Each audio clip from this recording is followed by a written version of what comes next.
Welcome to part 2. I want to go back and talk about something that I said in part 1. It has been brought to my attention that when Jones's character said that Llewellyn had seen the same things he had seen, and it certainly made an impression on him, he was referring not to either of their general past experiences, but to the scene of the botched drug deal they both witnessed.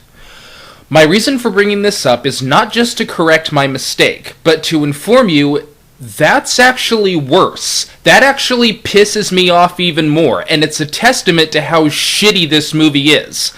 See, it never even occurred to me that that could be what they were talking about, and here's why. 9mm.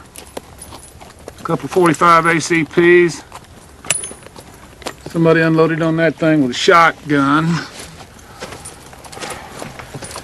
How come you reckon the coyote ain't been at him? I don't know. He's got any notion of the sorts of sons of bitches that are hunting him? I don't know, he ought to.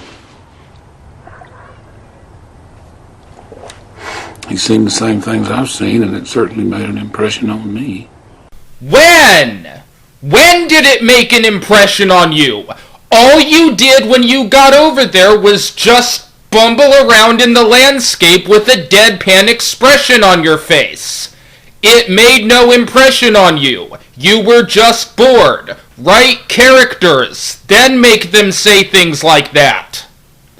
Now, I do want to apologize for one thing that I said in the previous part. I had made a little parody involving Anton visiting Llewellyn's work and calling information looking for him. That might have been overdoing it a little bit. I mean, the movie wasn't really wasting that much time on meaningless things like that. Hello? Is Llewellyn there? Oh my God! No, he ain't. You expect him? Now, why would I expect him? Who is this? Fuck this movie! Meanwhile, Tommy Lee Jones continues his role of sitting on ass and contributing nothing to the story when his deputy comes in and discusses the poor bastard that Anton killed on the side of the road. He explains that they examined the body and that they couldn't find any bullet in the entry wound. Wasn't no bullet. Yes, sir. There wasn't none. Well, Wendell, with all due respect, that don't make a lot of sense. No, sir. You said entry wound in the forehead, no exit wound. Yes, sir. You telling me you shot this boy in the head and then went digging around in there with a pocket knife? Oh, sir, I don't want to picture that. I don't either. And I freshened that there for you, Sheriff. Yeah, Noreen, you better had. Rangers and the DEA are headed back out to the scene this morning. You gonna join them? Any new bodies accumulated out there? No, sir. Well, then I guess I can skip it.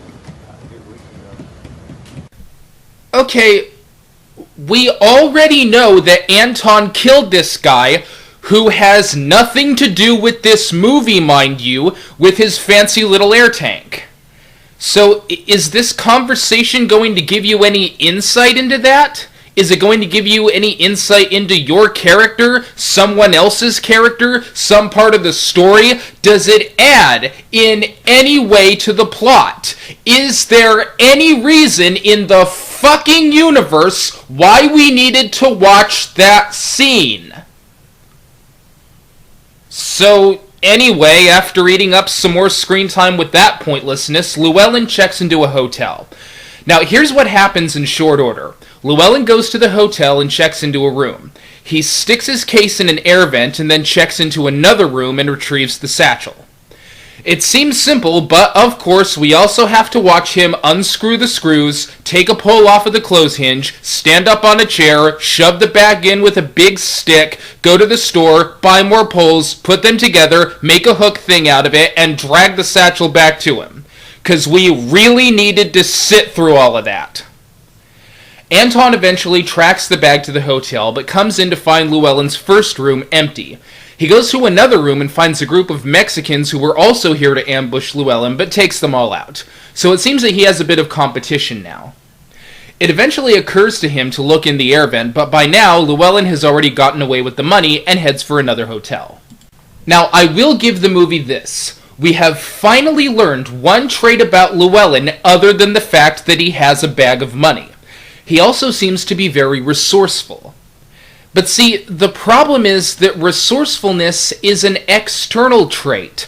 You can make one of the nameless stormtroopers in Star Wars resourceful, and we still wouldn't care because we still don't know who he is. In order for us to care about whether or not some guy gets away with a bag of money, we have to care about, or know something about, the guy. And we don't. And what makes this worse is that this movie has been on for an hour, and still, all we know so far is that some guy found a bag of money and some other guy is chasing after him. So then Woody Harrelson comes in out of butt-fuck nowhere and starts talking to Stephen Root. Guys, you haven't developed the characters that you already have, and now you're dumping more in? You haven't given us any characters in the hour that this abortion has been running, and now you're introducing more?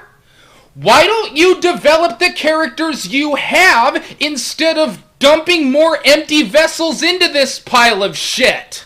All I'm going to say is this: if you're introducing more people an hour into the film, when so far no one and nothing has happened in your film, you better have a goddamn good reason for bringing them into the story. Harrelson is also hired to track down the money and is on his way to find it. Meanwhile, Llewellyn has checked into another hotel, but this time he discovers the transponder in his bag. When he calls the front desk and no one answers, he knows something's up, so he shuts the lights off and waits for Anton. Anton eventually arrives in the room, and the two begin a chase and shootout. Both men are injured, and both get away. So once again, this movie has been on for over an hour, and all that's happened is that some guy found a bag of money and got away with it twice, and some other guy is trying to retrieve it but didn't get it twice. So after getting away from the shootout, Llewellyn kind of wanders around the border for 5 hours. Oh, wait. Stop the sarcasm. Here comes a group of kids. Holy hell, is something actually going to happen in this movie now?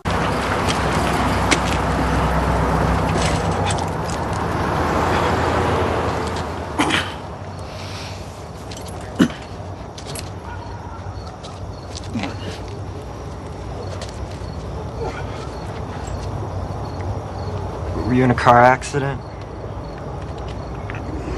Give you $500 for that coat. Let me see the money.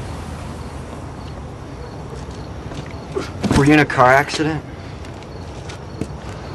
Yeah, Okay, give me the money. it's right here. Give me the clothes. Let him hold the money.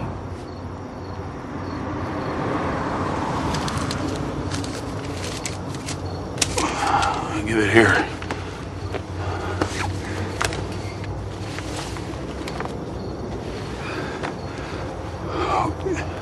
Give me that beer, too. How much? Brian, give him the beer.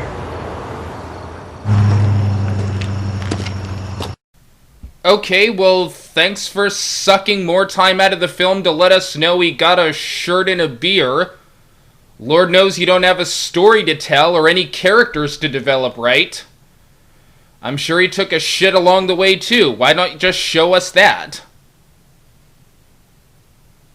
So, anyway, after wasting our time with that, Llewellyn slowly and tediously throws the bag over a side of the bridge into a nondescript field.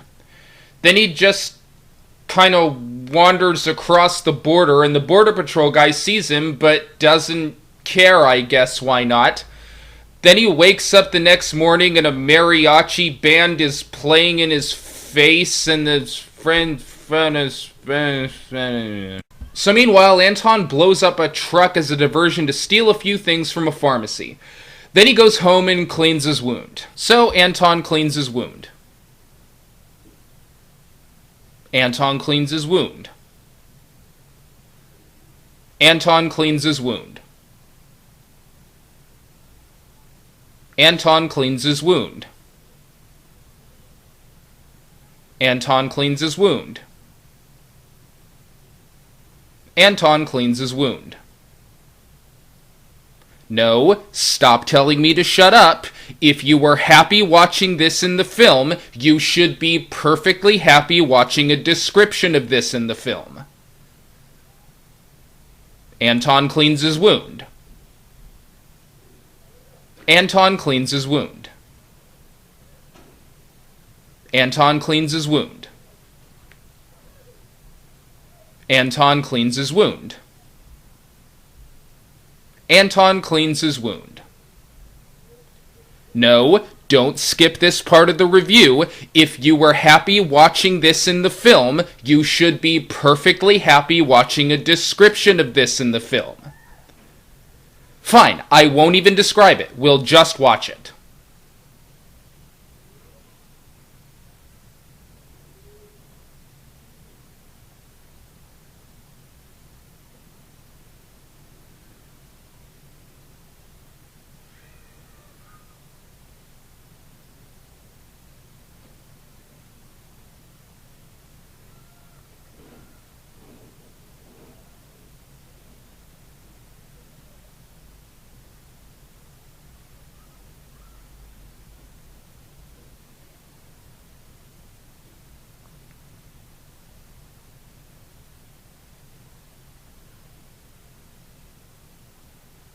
So anyway, after making us watch Anton clean his fucking wound for 5 hours, we cut to Tommy Lee Jones.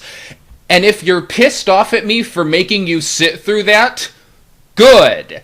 That's how you should have felt when you saw it in the movie the first time. So Jones still learns nothing useful about anything or anyone. He plans to go out to Odessa to see Carla Jean Moss, who I can't actually remember who that is. Hang on, let me look it up. Oh yeah, it's Llewellyn's wife, who I guess is a character now, at least in passing conversation, but who cares? So as Jones blathers on, he notices a truck outside.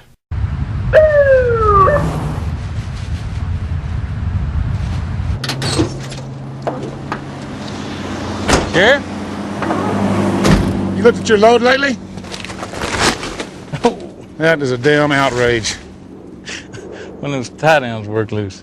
How many bodies did you leave with? I ain't lost none of them, Sheriff. Couldn't y'all have taken a van out there?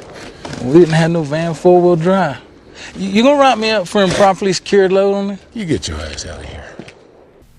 Okay, well, thanks for stopping the movie once again to let us know that Jones put that tarp down.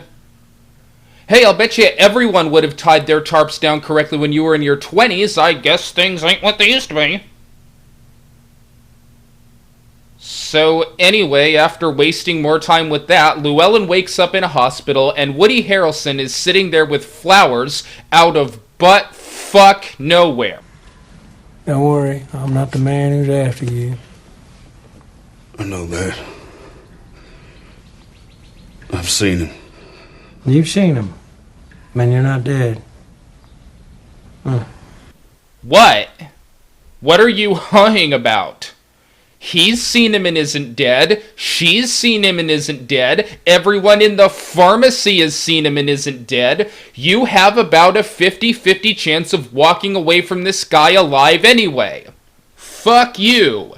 So we learned 3 things. Llewellyn is a welder, he was in Nam, and Anton has some kind of code, I guess, where he'll kill you, which he does anyway sometimes. So anyway, Harrelson offers to protect Llewellyn in exchange for him giving him the money. I can even let you keep a little of the money. If I was into cutting deals, why wouldn't I just deal with this guy, Sugar? Oh, no, you don't understand. You can't make a deal with him. Even if you gave him the money back, he'd still kill you just for inconveniencing him. He's a peculiar man. You might even say he has principles. Principles that transcend money or drugs or anything like that. He's not like you. Yeah. He's not even like me.